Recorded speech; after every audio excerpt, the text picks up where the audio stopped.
فلما أن جاء البشير ألقاه على وجهه فارتد بصيرا قال ألم أقل لكم إني أعلم من الله ما لا تعلمون قالوا يا أبانا استغفر لنا ذنوبنا إنا كنا خاطئين قال سوف أستغفر لكم ربي إنه هو الغفور الرحيم فلما أن جاء البشير ألقاه على وجهه فارتد بصيرا قال ألم أقل لكم إني أعلم من الله ما لا تعلمون قالوا يا أبانا استغفر تعلمون فلما أن جاء البشير ألقاه على وجهه فارتد بصيرا قال ألم أقل لكم إني أعلم من الله ما لا تعلمون قالوا يا أبانا استغفر لنا ذنوبنا إنا كنا خاطئين قال سوف أستغفر لكم ربي إنه هو الغفور الرحيم فلما دخلوا على يوسف آوى إليه أبويه فلما دخلوا على يوسف آوى إليه أبويه قال ادخلوا مصر إن شاء الله آمين ورفع أبويه على العرش وخروا له سجدا وقال يا أبت هذا تأويل رؤياي من قبل قد جعلها ربي حقا وقد أحسن بي إذ أخرجني من السجن وجاء بكم من البدو من بعد أن نزغ الشيطان بيني وبين إخوتي إن ربي لطيف لما يشاء إنه هو العليم الحكيم رب قد آتيتني من الملك وعلمتني من تأويل الأحاديث فاطر السماوات والأرض أنت ولي في الدنيا والآخرة توفني مسلما وألحقني بالصالحين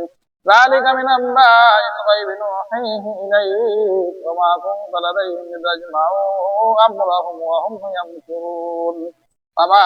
أكثر الناس ولو حرصت بمؤمنين ما تسألهم عليه من أجر وإلا ذكر للعالمين وكأي من آية في السماوات والأرض يمرون عليها وهم عنها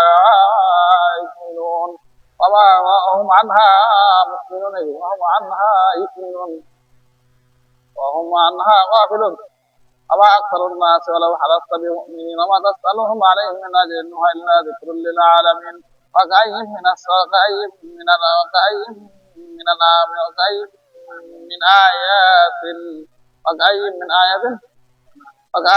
من آيات في السماوات والأرض يمرون عليها وهم عنها معرضون ما يؤمن أكثرهم بالله إلا وهم مشركون أفأمنوا أن تأتيهم غاشية من عذاب الله أو تأتيهم الساعة بغتة وهم لا يشعرون قل هذه سبيلي أدعو إلى الله على بصيرة أنا ومن اتبعني وسبحان الله وما أنا من المشركين وما أرسلنا من قبلك إلا رجالا نوحي إليهم من أهل القرى أفلم يسيروا في الأرض فينظروا كيف كان عاقبة الذين من قبلهم ولدار الآخرة خير للذين اتقوا أفلا تعقلون حتى إذا استيأس الرسل وظنوا أنهم قد كذبوا جاءهم نصرنا فنجي من نشاء ولا يرد بأسنا عن القوم المجرمين لقد كان في قصصهم عبرة لأولي الألباب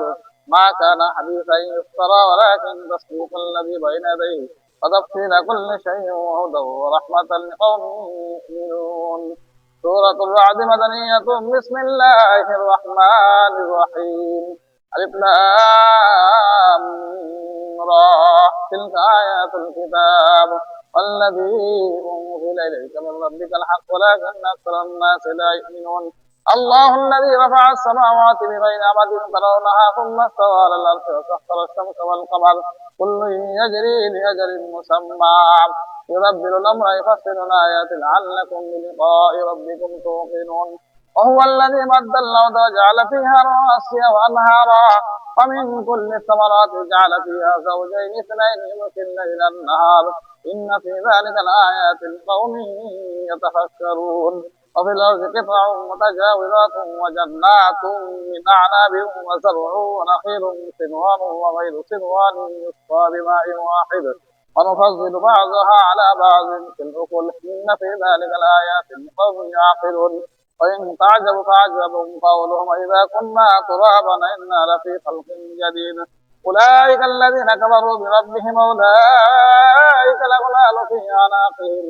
أولئك أصحاب النار هم فيها خالدون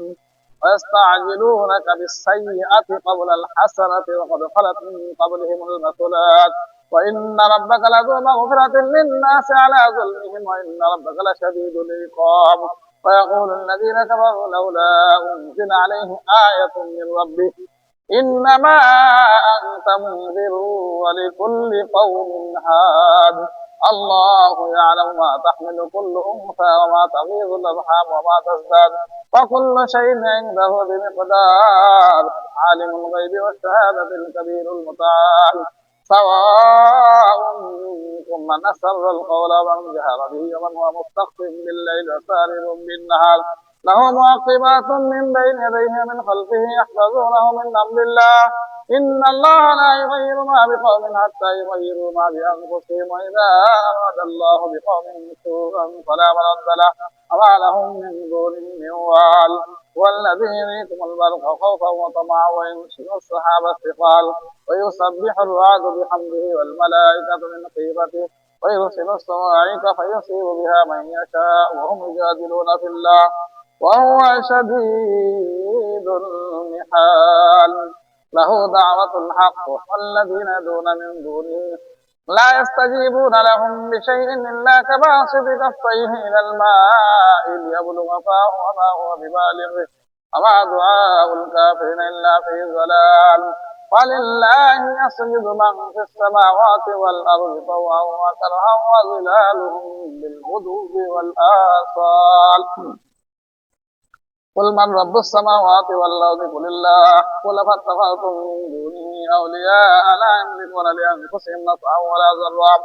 قل هل يستوي الأعمى والبصير أم هل تستوي الظلمات والنور أم جعلوا لله شركاء خلقوا كخلقه فتشابه الخلق عليهم قل الله خالق كل شيء وهو الواحد القهار أنزل من السماء ماء فسالت أودية بقدرها فاحتمل السيل زبدا رابيا ومما يوقدون عليه في النار ابتغاء حلية أو متاع زبد مثله كذلك يضرب الله الحق والباطل فأما الزبد فيذهب جفاء وأما ما ينفع الناس فيمكث في الأرض كذلك يضرب الله الأمثال